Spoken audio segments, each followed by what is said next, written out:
Hello and welcome to the NBA Outlet presented by OTGBasketball.com. I'm your host, Nick Fay. With me, as always, Kory Waldron, special guest, Nik Cuvalo. What is up, fellas? How we doing? Oh, doing pretty well. Thanks for having me, Nick.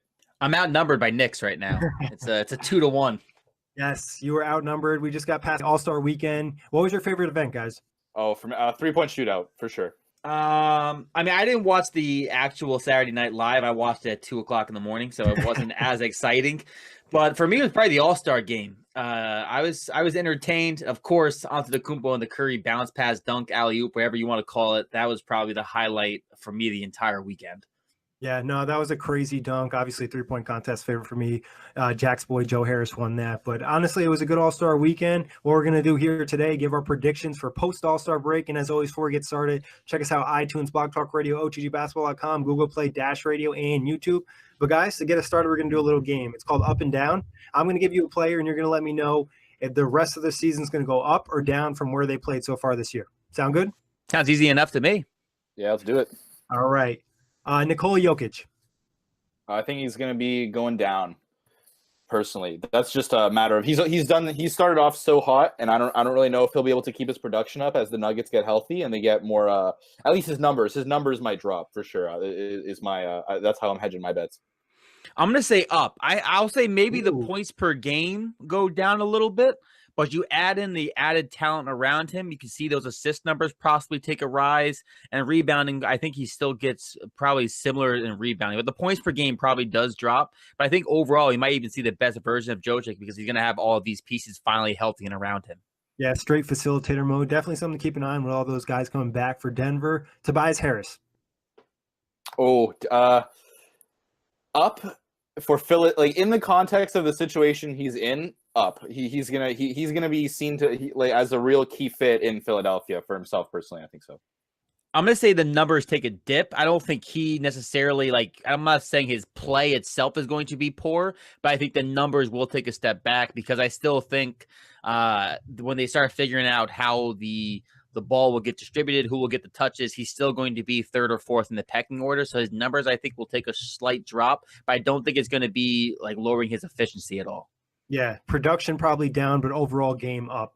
Marc Gasol, Knicks guy. No, that's a jump up, baby. He's off the Grizzlies and he's on a playoff contender now. It's going to be trending upwards for Big Spain. I'm going to say his numbers go down. Obviously, he's coming off the bench currently in Toronto. Does that change, over the course of the next 2 months going into the playoffs? Maybe. But I think because of his role in Toronto, I'm going to say his numbers take a dip, and I'm not actually sure if his game will be an up yet. So I'm actually going to say down for both. Ooh, interesting. All right. LeBron James, this is kind of a layup for you guys. Yeah, it's nowhere to go but up from here. He's basically at rock bottom, having missed the most games of his career over the course of a single regular season. I think the King is just going to show us that he's got some left in the tank, and he probably won't show us everything because you know how he loves to coach for the playoffs, but he'll do just enough to and we're going to talk about the Lakers in a little bit, but he'll do just enough to really show the world why he's still number one. I think he's going to go up as well. The Lakers are currently on the outside looking in for the playoff picture. LeBron James, despite everything he said, playoffs is we don't really care. It is what it is. He cares. He wants to be playing in April, in May, in June. He wants to be there. So I'm going to say up because he's going to do everything he can to get that Lakers team into the playoffs. Yeah, 100%. LeBron's definitely going to be up. Kyle Lowry. Up. I think as the Raptors, Van Vliet's going to be out for another couple of weeks. But again, similar to the Nuggets, where as all the team's weapons are solidified and they start to develop some of that chemistry before the playoffs, I think Lowry's counting numbers can really only go up from here. He hasn't really been scoring all that much this year. He's at a low for the past 5 years, actually, scoring not at a very efficient clip either. But his numbers will go up for sure. I'm going to say I'll say up as well. I think his injury issues early on this season have kind of hindered him at times. The Raptors obviously are still having tremendous success because they still have, 43-16 as a record at the break right now. But so I'll say up. All right. What about Russell Westbrook? Ooh. It's all about efficiency. That's tough.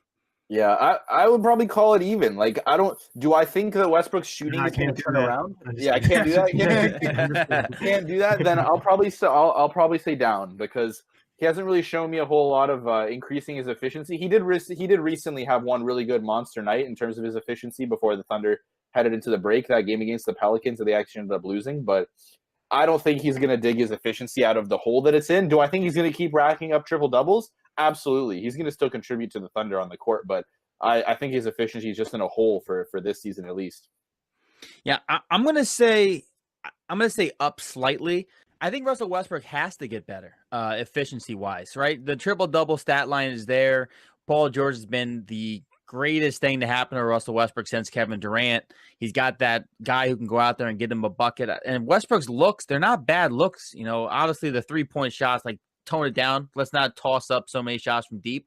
But I think the shots around the rim that we see him normally make that he's been missing, those pull-up jumpers from the elbow that he's been missing this year, I think those shots are going to start to fall. He hasn't lost anything off his athletic ability. So for me, it's got to be an up for Westbrook. Definitely something to keep an eye on. Obviously, Paul George has been great, so maybe they start to send a little bit more attention his way, and Westbrook has to step up. But great stuff with that, guys. Which team over this post-All-Star break is going to make the biggest jump? Or teams? I think it's going to be the Lakers, personally, just because of how much they have riding on the rest of this season right now. They more or less have to take a big jump, or else there's going to be serious questions asked of them in the offseason. Beyond the Lakers, I could see the Miami Heat starting to make some noise in the Eastern Conference playoff picture, maybe upsetting the current seeding. But yeah, definitely the Lakers and Heat are my top two choices. So my top two choices, one from each conference.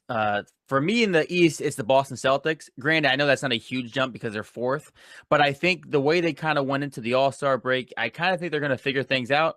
I think once Kyrie gets healthy, that team's going to start figuring things out, start to get some more momentum going into the playoffs. And from the West, I agree with you, Nick. I think it's definitely the Lakers.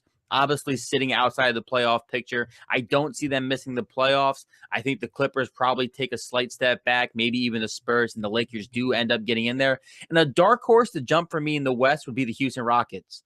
Obviously, James Harden's had this tremendous stretch. You know, he had those 3 games where he averaged 50 points per game. Chris Paul's back and healthy. Clint Capella will be back and healthy. So I think once they start getting these guys healthy, I wouldn't be surprised to see Houston Rockets go on a run late in the season. Yeah, I really love the Lakers pick. Let's start with them, guys. Do you think the reason they're going to make a jump is just purely LeBron, or other players in this team are going to step up? Luke Walton's going to step up as a coach. What are you expecting? Yeah, I think LeBron having more time with the roster is definitely the biggest thing more than anything else. Do I really think Ingram or Kuzma, or once they get Lonzo back, will they mature that much in 20-something games before the playoffs? Like they've kind of shown us what they appear to be so far this season. I know Ingram's been progressing nicely on that front, but in terms of the Lakers' success as a team, it will be mostly dependent on just how LeBron meshes with the roster as assembled. I mean, we kind of forget, before LeBron James got hurt, they were sitting at 4th in the Western Conference. They were starting to make that kind of rise and solidify themselves as a middle to top team in the West, and then he got hurt and everything started to decline. And we had the issues with Anthony Davis and all those rumors. I mean, I think this team is geared to make the run primarily because LeBron's coming back. I think once you start to get healthy and Lonzo comes back, and I think that should help. I kind of like what Reggie Bullock will bring this team. Obviously, we don't think they made the kind of moves they needed to make. I still think they're going to go out there and at least sign one more guy off the buyout market. Maybe it's Carmelo Anthony. I'm not saying that works in their favor, but I think this Lakers team is set to just take off because of LeBron being healthy and what he can start to establish some consistency within that team. That's a great point. Obviously, you guys mentioned LeBron. I think also Kory kind of hinted at this, is the trade deadline has passed. Some of these young guys can kind of focus on playing basketball instead of worried about which team they're going to be playing on next week. Yeah. So going over to the Heat, Nick, what's your reasoning for them kind of taking that jump?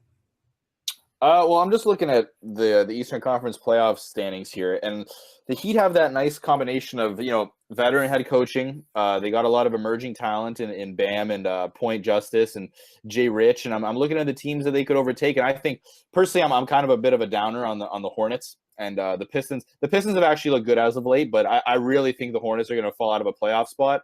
That'll for sure have implications on their free agency as well, with Kemba becoming a free agent. But I think the Heat definitely have the goods to dislodge them and enter the playoffs. What do you think on that, Kory?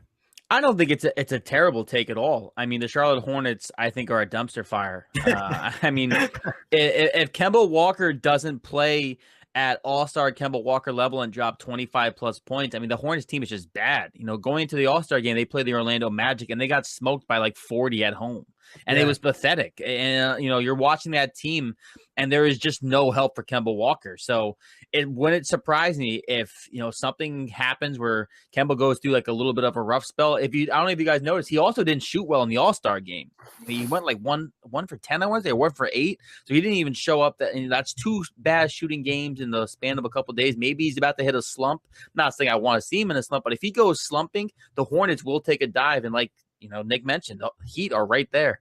Kory, what are your thoughts on the Celtics? Why are they going to make that jump? Just because they're going to get that chemistry right? I think they're going to get the chemistry right. And then even though my Indiana Pacers are currently 1 game ahead of them, well, 1 game in the loss column ahead of them, 1 game in the win column ahead of them, the Pacers have one of the toughest schedules at the end of the year. Their March schedule, I don't know if you guys have seen it. It is goddamn brutal. They have a real chance of maybe only going 10-11 in the month of March. It's a real possibility. They're going to be facing a lot of top-end talent, and that gives the Celtics room to jump up another spot. If the Raptors or Bucks go through a mini slump or whatsoever and the Celtics start to catch some rhythm, Gordon Hayward looked really good the last a week and a half going into the All-Star break. Maybe he starts finding some form. Kyrie obviously missed some time with a knee injury. He looked pretty good in the All-Star game. So if they get healthy and Gordon Hayward seems to get, maybe to like 90% of what we normally see from Gordon Hayward in the past, then I think the Celtics could maybe take 1 spot up and maybe even 2. What are your thoughts on Boston, Nick? Yeah, I wouldn't say I'm bullish on the Celtics' chances. They were definitely a little bit overly highly touted before the season began, and I think do I see them as the top 2 seed in the East anymore? Not so much. Could I see them grabbing the 3 seed from the Pacers? Yeah, probably. Boston for me is definitely some top 4 East competition. I'd say they're probably trending towards the bottom half of that pile, around the 3-4 range. They haven't largely been healthy, but yeah, as Kory was saying, Gordon Hayward's looked really good as of late, and Kyrie Irving is really the foundation of this team. However, right, so the games that he misses, although Celtics have looked okay without him, he really is the fundamental piece there if they're going to make any noise in the playoffs. Yeah, I think the Celtics are a good choice because you look at them, they have the talent. It's more about finding that chemistry and rhythm. But Kory, I kind of agree with you about the Rockets possibly making a jump, obviously getting Chris Paul, Capella back. How high can they jump? I mean, you look at the Western Conference standings, they're only 4 games back from the 3 seed, right? And they're a 5 seed right now. I don't think anyone catches the Warriors or Nuggets, especially with the Nuggets getting healthy. Obviously, the Warriors are healthy finally with Cousins back. But I wouldn't be surprised if you saw the Houston Rockets jump up to 3rd. I think they could get as high as 3, maybe push for 2, but I don't think they're a little bit too far out for 2, in my opinion. But I think they could get 3. What do you think, Nick?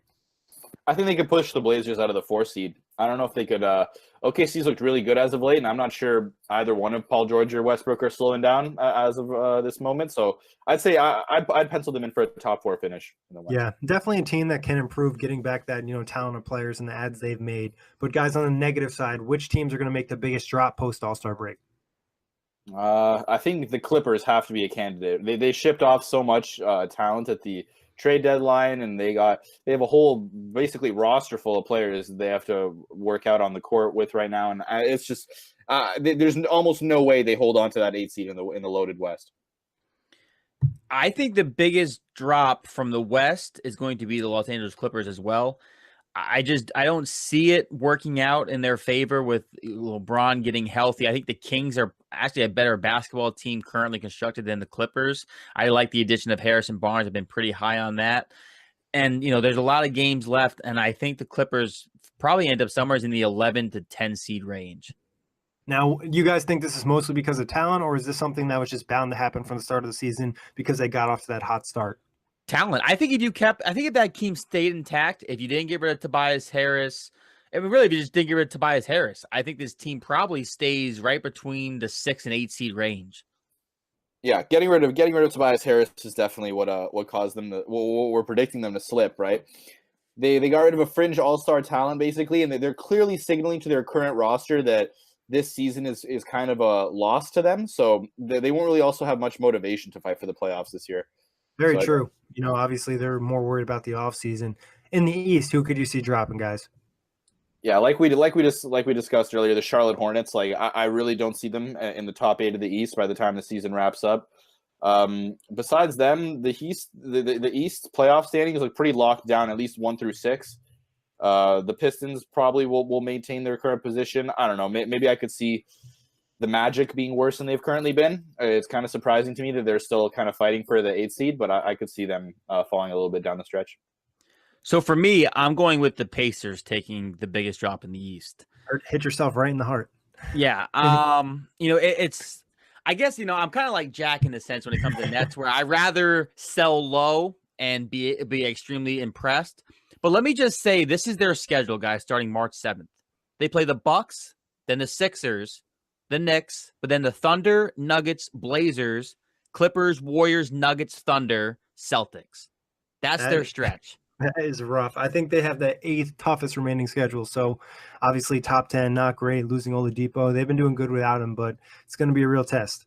And I think, I don't think they fall too far. I think they probably fall to probably the 5 seed, which again, that's not obviously that far. But, if the Nets get really hot. They have this 3rd toughest remaining schedule, so don't worry about it. Okay. All right. Well, there you go. But yeah, no, I think the Pacers probably will drop because especially with teams like Philadelphia making a move and getting Tobias Harris and Boston, like we talked about, getting that rhythm up, the Pacers falling wouldn't be that crazy. And I don't think most of us expect them to stay in 3 with Oladipo went down. Right. Yeah. I mean, I like the addition of Wesley Matthews. I think it was the right move to make, especially when you get into the playoffs. I think he'll be extremely valuable because he plays really tough, gritty. He's always diving for loose balls. Like I really love his fit with the culture in Indiana. But like you said, I mean, you lose a guy like Victor Oladipo, that offense, it's just impossible to replace. Yeah. Unless Miles Turner takes a jump. Maybe. Any other dark horse droppers, teams that might surprise people and end up dropping?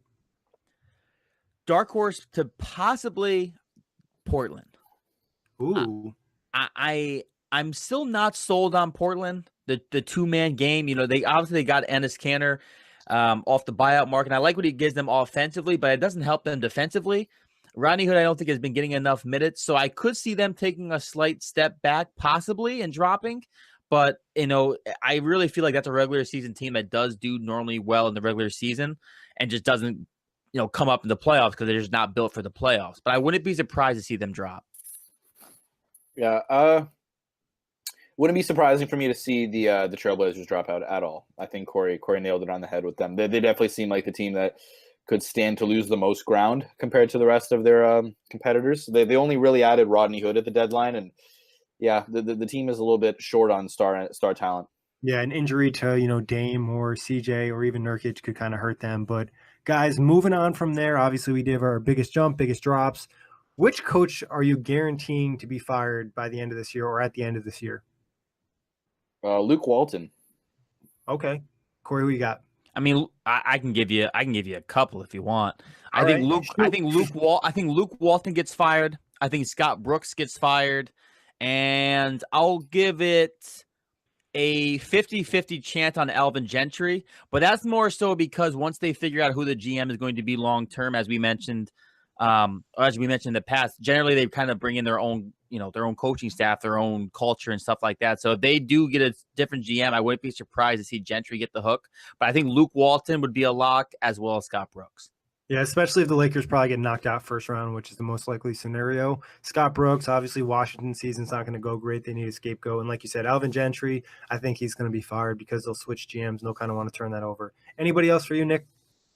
Maybe as a surprise fire, the new Phoenix Suns head coach, Igor Kokoskov, just because the Phoenix had kind of some expectations heading into this year. Definitely we're not expecting to end up at the very scraping the bottom of the barrel in the West again. And I don't know, I think just potentially his dismal showing right off the bat with very little improvement from the year before could cost him his job. Yeah, no, that's a really good point. I know a lot of people are saying, oh, the Suns can, not compete for the playoffs, but be a competitive team, and that really hasn't been the case. What about Terry Stotts in Portland if they get knocked down the first round again?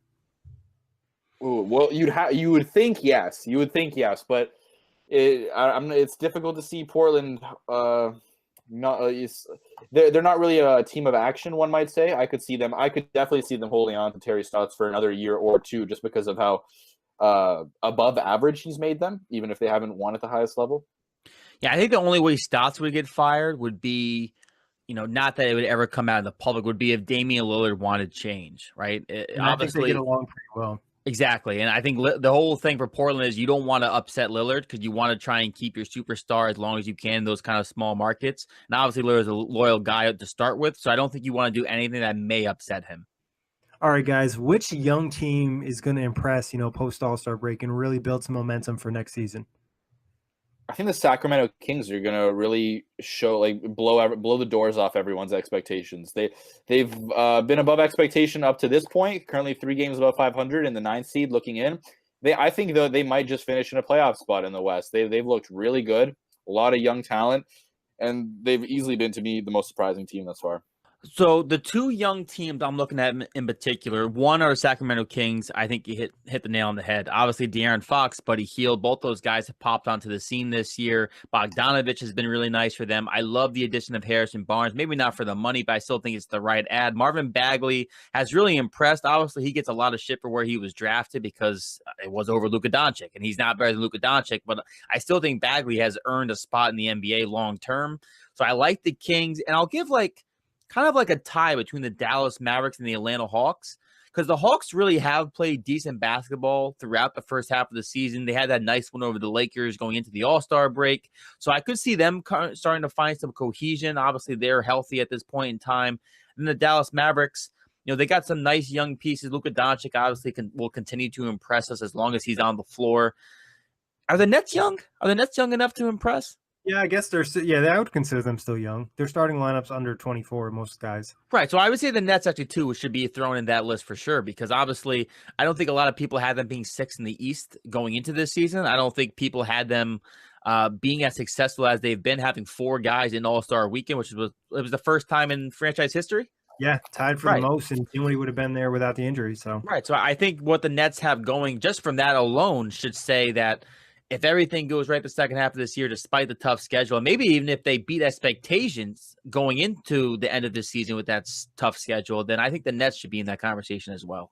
Yeah, you guys made a lot of great points. So the one that really stuck out was the Hawks, and I think you're right, Kory. They've been pretty exciting for most of the year, and you're seeing some of these young guys start to build confidence. Yeah, I mean, Trae Young has obviously, my take has aged extremely poorly from the start of the season, where I said he's going to be out of the league in 6 years. He's probably going to be in the league for 16 years. I was a little bit wrong on the numbers. That's all. He'll be out in 16, guys, not 6. But what are you thinking about the Hawks, Nick?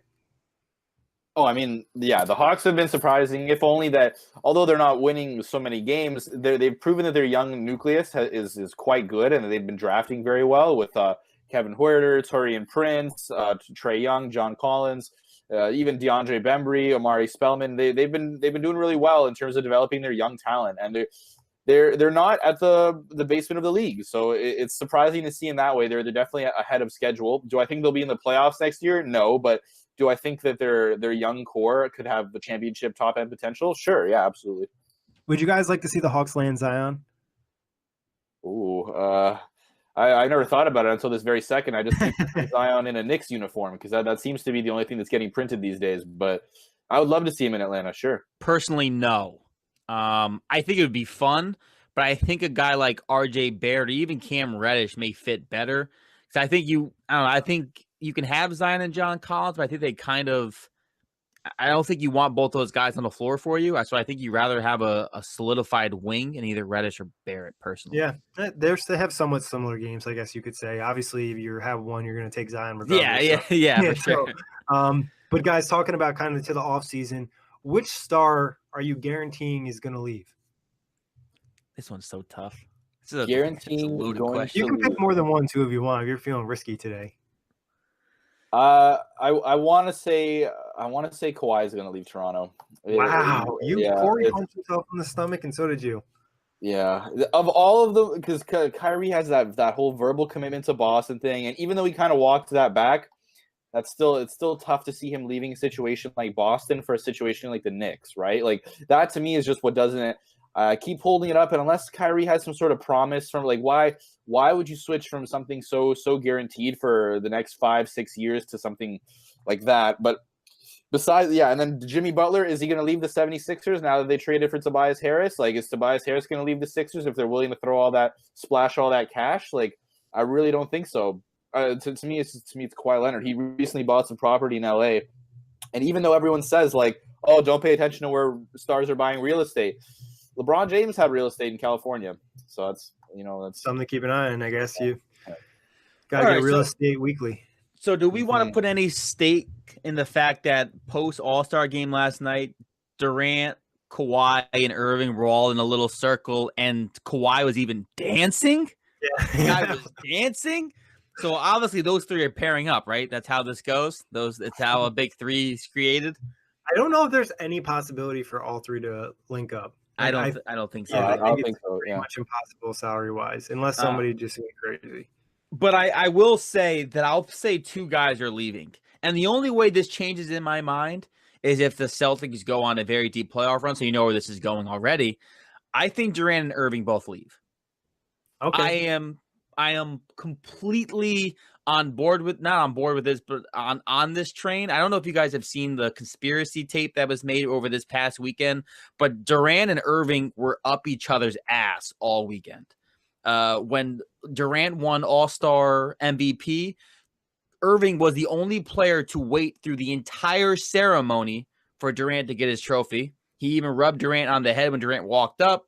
They were seen in the tunnel before the game, right? So I don't know. And there's been a lot of rumors about those two guys wanting to play together from the get-go before I even saw any of their relationship together. So I'm actually starting to buy some stake in the fact that these two guys may just really want to play together. And there's a couple of destinations where that could happen. I think you could look at it too from the perspective is like, all right, Kyrie was almost second fiddle to LeBron and they won the championship, but he hit the big shot. And obviously the Warriors keep winning and everybody talks about Steph being the leader. So maybe it's like both of them trying to team up and win a championship on their own and be like, all right, guys, we were the reason these teams won. So I think there is, some basis to that relationship. And like Kory said, they were together a lot and there is more than one opportunity for them to link up. Right. And I think Durant, and I think the for sure lock for me is Durant. I think Durant's for sure gone because I think that's been like an underlying issue in the locker room for the Warriors in general. We had that Draymond and Durant blow up earlier in the year, but I think everyone is kind of understanding the fact that Durant wants to have his own team now. I don't think we're just hearing this because we're hearing it. I think we're hearing it because there's actual substance to it. He's won a couple with the Warriors, and he seriously thought that was going to change his perception, the public perception of him. People were going to see, oh, look at him. He's finally better than LeBron James. He's winning games. And when that didn't happen and people didn't get on the bandwagon with him and didn't start rolling with him as the best player, they still looked at LeBron. I think that did bother Durant, and Durant's going to do everything he can to kind of fold his legacy into trying to make him the guy. Yeah. I mean, the only reason I didn't say Durant is because there is this little caveat that I think is more likely than the Raptors winning a finals and retaining Kawhi. The one little caveat that gives Durant everything that he might want in Golden State is if the Warriors get bounced before winning the chip, right? Like, if the Warriors just get bounced before winning the championship, Durant can re-sign for as long as he wants, and then people are going to look to attribute more of the success to Durant, and it won't always be on Curry anymore, right? Because the whole idea is that Durant joined a team that was winning before him, and they continued winning obviously after getting him. Now, if they were to somehow get bounced in the finals or Western Conference Finals, then things might change about where Durant could see himself writing his legacy. Yeah, no, I think obviously the postseason is going to have a big impact. Would you guys say between Kyrie and Kawhi, whichever player doesn't get to the Eastern Conference Finals is a lock to leave? Yeah, I'd say that's a lock. Yeah, I would say you could either throw in the Jimmy Butler and the Sixers into that. I think that's the case for all three of those teams. If one of those teams is going to be odd man out, I think you lose probably one of your stars if you don't. Yeah, it's definitely going to be interesting offseason. We were going to talk about it for the next couple months, even before it starts. But any other stars you guys want to mention? Any thoughts on Clay possibly leaving, or that guy's locked in Golden State forever? Well, I don't know about Clay, but if I'm Kemba Walker, I'm telling my agent to get me out of Queen City, man. Like, why are you going to continue to spend time on the, like, I get the whole, I love it when stars tell the public that they're staying in one place forever and all that, but when it directly goes against like what you are meant to do as a player, which is like, win basketball games. Like how can you possibly have free reign of your own volition decide to stay on a team as bad as the Charlotte Hornets? Like how is Kemba Walker going to do that? Like I don't know. I love the Kemba Walker take leaving. I think if the Hornets, one of the teams you mentioned, to take a drop, if they miss the playoffs in a very weak Eastern Conference, he's got to leave, right?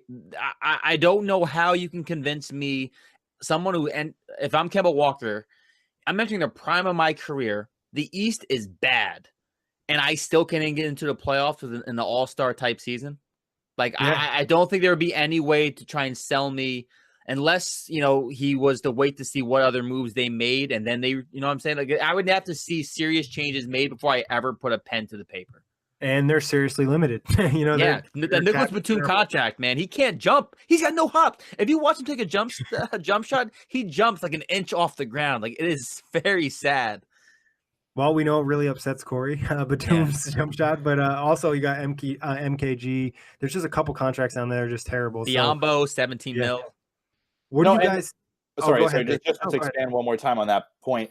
Like, Kemba Walker leaving the Hornets would be poetic justice to me, at least, so that franchises see, like, it's really worth it to trade assets before they get to just leave you. You know what I'm saying? Like it would really show teams, like, listen, like, if you had been honest with yourself a year or 2 years before Kemba left you for nothing, you could have you could have expedited your rebuild process by 3 or 4 years. You could have gotten 2 firsts for him, a first and a second, a young player and a first. Like, and I think, like, I would really love it. I apologize to all the Hornets fans listening. They didn't be listening, but I would love it that if Charlotte were to shoot themselves in the legs like that, like it would just really send a good message to franchises struggling to hold on to small stars in small markets. Yeah, and that's not going to be the only guy. Last year we saw Tyreek Evans. Memphis didn't get anything for him. It could be Kemba this year. Obviously, with Orlando, Terrence Ross, Vucevic, if they don't make the playoffs and they lost one of those guys. So something to keep an eye on. Obviously, Kemba, I think, has a lot of opportunities to make a lot of money and go to a better situation. So it would make sense for him. I will say one interesting superstar that we didn't mention would be Cousins. Yeah. Where does he end up in all of this, right? I think he ends up on the Mavericks with Porzingis and Doncic. Yeah. 100%. I think we've talked about that before, and they have that extra space. And I don't know if they'll attract one of the big guys, but DeMarcus Cousins can really sell. And then you have KP and Luka, like, oof. Right. No, I think that's a good spot for him. But that's the one guy who he's been on my brain a lot going into this offseason because there's not like a really set location for him. I could see the Knicks striking out and offering him a lot of money. In some scenario, the Knicks end up with Jimmy Butler and DeMarcus Cousins. Or I could see them getting Kemba and Cousins. Yeah.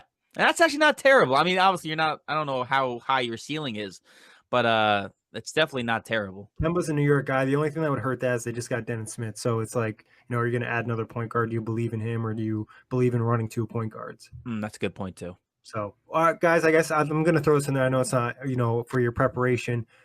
Give me your top 3 teams that are most likely to land a big free agent. And we're talking at least an all-star.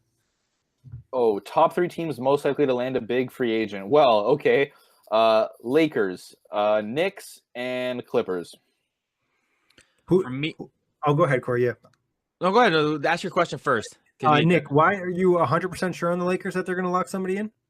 I think, well, if if they don't, if they don't, this summer passes and the Lakers don't have a second superstar in tow, it will be the biggest indictment on LeBron's decision making that quite possibly ever. Like, I don't think you could riddle his legacy with how poor the LA decision would become if he blows the first 2 years of his 4-year contract, toiled in mediocrity in a loaded West.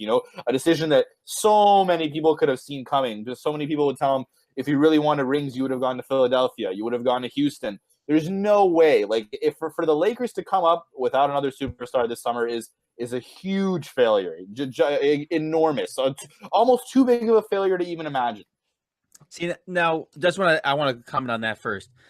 I don't think that's an indictment of his decision. I think that's an indictment of the fact that no one would want to play with him. Like, I think that speaks more to the fact that it would solidify the fact that that superstars don't want to play in the media circus that is created by LeBron James. I think that would be what I would take away from that if they were to strike out.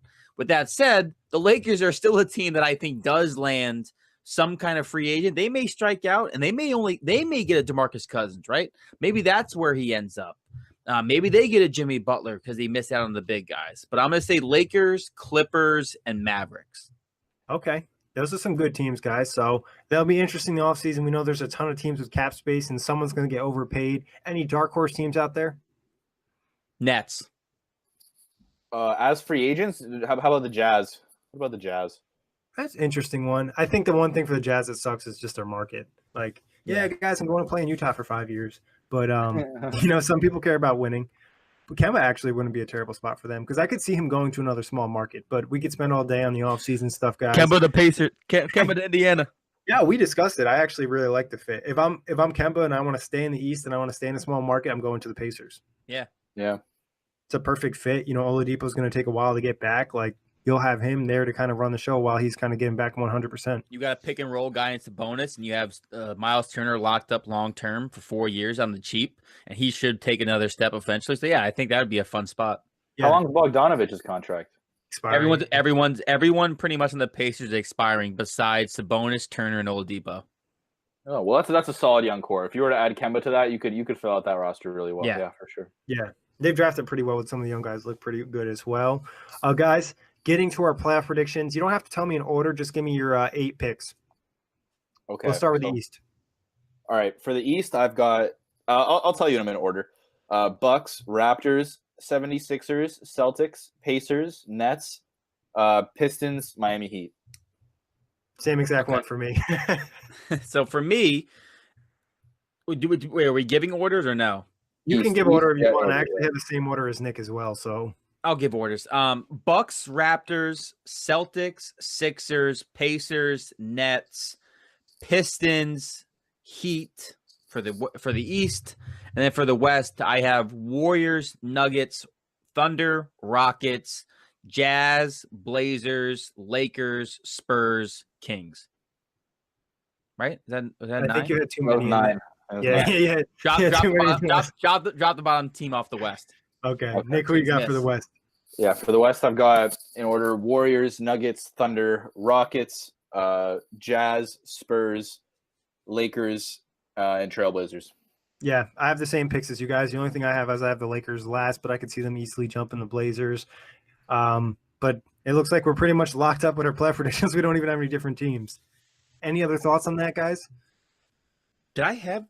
Yeah, no, that's right.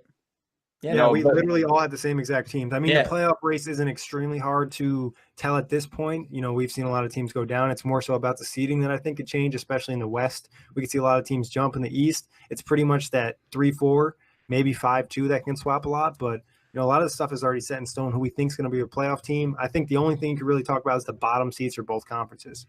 I have one question. When is the last time an NBA team can sign someone off the buyout market and still have them be playoff eligible? March 1st. Correct. March 1st. Okay. Yeah. So there's still a couple names out there. There might be a couple more names who get bought out, negotiate something over the All-Star break, but see what happens there. Guys, any other thoughts on playoffs before we go to the awards? No. Well, all I can tell you is that the first round of the East will be a bit of a snooze fest, except for the 4-5 seed matchup, and then the West is going to be pretty much appointment television as soon as the playoffs begins. Because, the East you can snooze through the first round and you'd be mostly forgiven. It's those semis that'll be probably some of the best highly rated NBA playoff series in a long time. But the West is just a gauntlet. The West is crazy. I mean, every matchup is going to be ideal. You're going to get some crazy superstar matchups in the first round, and good players are going to go home. I think the East still, 4-5 will be good. I wouldn't be surprised if the Nets had a good matchup with like the Celtics because they played them well this year, and they can just shoot a lot of threes. But the West is definitely going to be the better, at least in the first round. All right, guys. Who's going to win the chip? Do I have to ask, or we're all going to agree on the Warriors? It's still the Warriors. It's the Warriors. Until I'm proven otherwise, it's the Warriors. All right, let's get into some other predictions awards. We'll start with Rookie of the Year. Do I have to ask again, Luka? It's Luka. Yeah, all right. Luka. I don't know if you guys have heard that song, but yeah, it's sweeping the nation. Yeah. Coach of the Year. I think it's Mikey Malone. Ooh, see, okay. I mean, coach of the year, I tweeted about this the other day. It's like there's like six really good candidates. I think if the Bucks remain the 1 seed, I give it to Budenholzer simply because it's his first year on the job, and getting that 1 seed and your first year on the job, I think is really impressive. Yeah, I agree, Corey. I think especially if they have the best record, and I think you could argue that he made the biggest coaching change to anyone because he came to a new team where Malone's kind of been building this thing up. Yeah, for me, the only thing is that this is Malone's first playoff run, so he's turned the Nuggets from a team that's kept being on the outside looking in, and then infused it with young talent, developed his own kids, and now he's got him in a position a 2 seed at this point. So, but yeah, Budenholzer is a serious contender for sure. Nate McMillan of the Pacers also fantastic work while Oladipo's been out. In terms of the top end candidates, though, those guys are all right up there. Maybe Billy Donovan from the Thunder. Yeah, for me, it's Mike and Mike at the top, but sixth man of the year. Ooh, I kind of want to give it to Sabonis. I gave it to Sabonis. So it's a three-way sweep. Obviously, I've watched a ton of Sabonis this year, and he keeps the Pacers bench afloat. He's the number one scoring option off the bench. He's good on the boards, and I know he's been helping this team, as you guys mentioned, without Oladipo, kind of remain them in the top part of the East. Yeah, very efficient too. Obviously, a big part of the Pacer team. Executive of the year. Oh, I think it's Donnie Nelson of the Mavericks. Nelson's a good choice. Obviously, you get Luka and KP in the same year. I think John Horst of the Bucks, obviously bringing in some of the guys they brought in rotation-wise and hiring a new coach. So I think either of those guys is a good pick. Raptors is what? Masai Ujiri, baby. Masai Ujiri. I don't even know if he technically gets the award because I think it goes to the general manager. So, Nick, correct me if I'm wrong, but their general manager is Bobby Webster. Yes, that's correct. Yep. Okay. I think the Raptors would be an interesting choice, especially if they have good success after getting Marc Gasol, because that means he would get Kawhi Leonard and Marc Gasol in the same season, and Danny Green, which isn't a throw-in. So I think I would possibly give it to him depending on how the Raptors finish. No, great point. Obviously, you get a top 5 player possibly in Kawhi, and then another top 10 center in Gasol. So it was a big year, especially if they end up with a top seed. Yeah. Also holding on to Siakam, because Siakam might just turn out to be a superstar. For sure. Talking Siakam, most improved player. Yeah, no, that's this guy's running away with it at this point. The only one I would even consider is probably maybe De'Aaron Fox, and D'Angelo Russell approaches the conversation too. But I don't know. Siakam is just from where he was to what he is now, and the tremendous value he represents based on his contracts. Oh yeah, it's just got to be Siakam for me. I think Siakam would definitely be in the running. I think he would probably be my pick, especially because of the success of the Raptors. I think if the Kings were to slip into the playoffs, maybe even get like a 7 seed, then maybe De'Aaron Fox could get that. But I think Siakam is the guy. I think you look at it, expectations for Siakam going to the year. He obviously proved some stuff last year, but they weren't that high, and now he turned into a fringe all-star player, possible all-star player, depending on who you're asking. So I like Siakam, like you guys mentioned, though. D'Angelo Russell, De'Aaron Fox, 2 names to consider. Both take major jumps this year. Defensive player of the year. Paul George. Same, Paul George. He's been tremendous. Yeah, it's for me, it's between Paul George and Rudy Gobert. I think, Gobert's impact over there is just so big. But, if OKC lands that top 3 seed and they continue to have like the best defense in the league, I think you got to give it to Paul George. He's been great this year. And I think because Paul George is not going to win MVP, even though I think he's in the conversation, which we're about to talk about, I think they'll give him Defensive Player of the Year because he is deserving of some sort of award. That's an excellent point, Corey, because obviously the voters are humans, and that just makes sense. Because maybe not any other year, but 5 years ago, Paul George is winning MVP with the season he's having. Yeah. Barring some sort of crazy streak, maybe a 40-point streak over the last 20 games or something from Paul George, he's played well enough where he could, in a perfect year, he could take home MVP and Defensive Player of the Year. It's been a little bit Jordan-esque for him in that sense. He's taken some big steps, but he's playing a level of basketball that we haven't seen Paul George play or even expected him to play, honestly, at any point in his career. So I think he'll take at least Defensive Player of the Year home. Yeah, I feel like the mental change for him being in OKC, Corey and I talked about this before, just feeling like so much more relaxed with Westbrook and being locked into OKC. Yeah, it feels like this is the kind of season we all expected after those Pacers Heat like Eastern Conference Finals series. When we saw him exploding onto the scene, this is the kind of season we expected to see in Indiana, right? That total domination and control on the floor. And obviously the leg injury kind of set that back. It took a couple of years and a little bit of a change of scenery, but we're finally seeing that next jump that we kind of saw coming 4 years ago. It just took a little bit longer. All right, guys, MVP. Obviously, 2 names come to mind. Who's going to win it? I think it's going to be Antetokounmpo. I think this comes down to seeding. Do I think he's honestly had a better season than Harden? No, but I think that the seeding is just going to play out to be too big of a factor. Man, the MVP race is ridiculous because it's honestly, it's a 2-man race at the top between Antetokounmpo and Harden, and then Paul George and Embiid, Durant. Those guys are all like hovering around in the conversation. I think I give it to Antetokounmpo. I know a couple weeks ago I was on the James Harden bandwagon. He was on that, ridiculous, 50-point per game stretch. He's had 30 points per game in the last 30 games, right? He had 30 for 30, I think, finally. If you count the All-Star game, the streak's over, but I know we don't count that. So I think Antetokounmpo would get the nod for me. The seeding does play a little bit of a factor in this. And for the fact that Antetokounmpo has been doing it from day one to this point, I think gives him a slight edge. And if he continues to play like this throughout the entire course of the season without any real dippage, then I think it's got to give it to Antetokounmpo. But but I will say this, if the Rockets do take a massive jump and they somehow get like the 3 seed and it's off a crazy, like a ridiculous stretch continuing from Harden, then I think he has a real chance because of this last 2 months. But I think Antetokounmpo is still the front runner. Yeah, I think one thing that hurts Harden too is Chris Paul and Capella are going to come back. Right. And obviously they're going to have a big impact. And Antetokounmpo's been pretty much playing with the same guys all year. And like you guys mentioned, he's been a little bit more consistent from the start. This would be one year I wouldn't be terribly upset with co-MVPs because both guys have been so good. But I wouldn't be mad either way. I've been for co-MVP, so I'm completely okay with that. 'Cause I still think that Westbrook season where he won MVP should have been the first ever co-MVP year.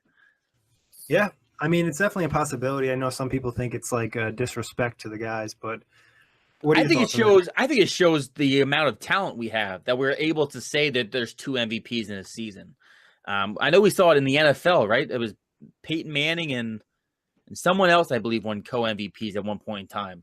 Yeah, no, they definitely have done it in the NFL before. Yeah, I mean, I think whenever you have this much talent, because I think this has been one of the talking points for this season, in particular in the NBA, there's just a lot of talent. I mean, me and Jack are currently making that top 50 list where we have the top 50 list. We're going to start dissecting them.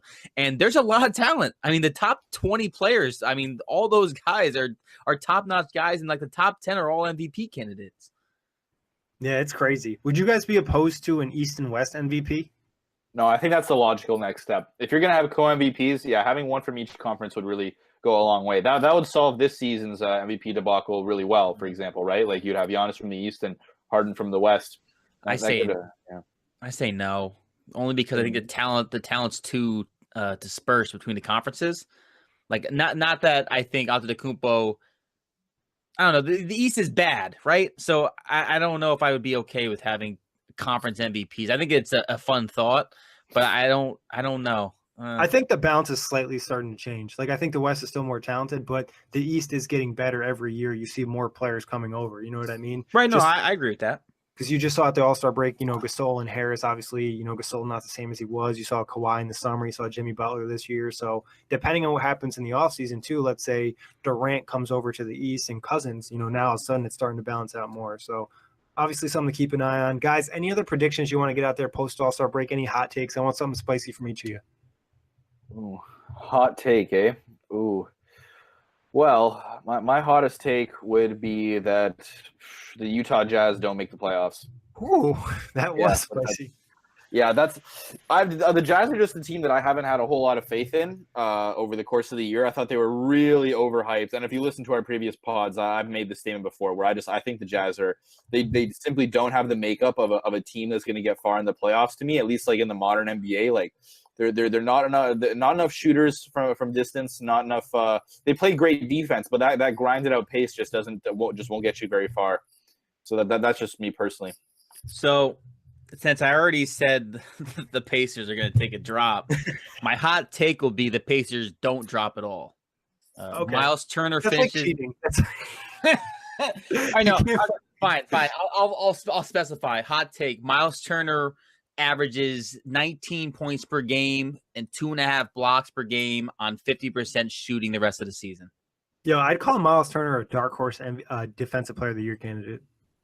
I would too, Ashley. You're right. He probably doesn't get enough love for his rim protection. Not even just his rim protection, but his ability to be so quick in the pick and roll defense. Like, that's one thing that's really stuck out to me this year. Yeah, I mean, he can actually guard some guys around the perimeter. Yeah, so obviously the Pacers are going to be something to keep an eye on. Guys, great show. Anything else you want to get out there before we make our last thoughts? Welcome Miles, back. Miles Turner, 2.7 blocks per game. I'm sorry. I've been sleeping on Miles Turner. I just saw It's that. all right. Everybody sleeps on us. I sleep on us too. So it's okay. Yeah, Kory doesn't even promote his own team. But guys, a pleasure. Tell everyone where they can find you on Twitter. All right. Well, it's at Nik Cuvs. I'll be on OTG quite frequently, and look out for me. You can find me on Twitter and Instagram at KWalHoops. That's KWAL Hoops. And I'm out there. Yeah, guys, definitely check them out. Obviously, you can follow the brand OTG Basketball at OTG Basketball. Quick shout out for Kory, who held it down while I was on vacation. Got to get some sun thanks to him. And as always, check out the pod, iTunes, Block Talk Radio, OTGBasketball.com, Google Play, Dash Radio, and YouTube. Peace out, Knuckleheads.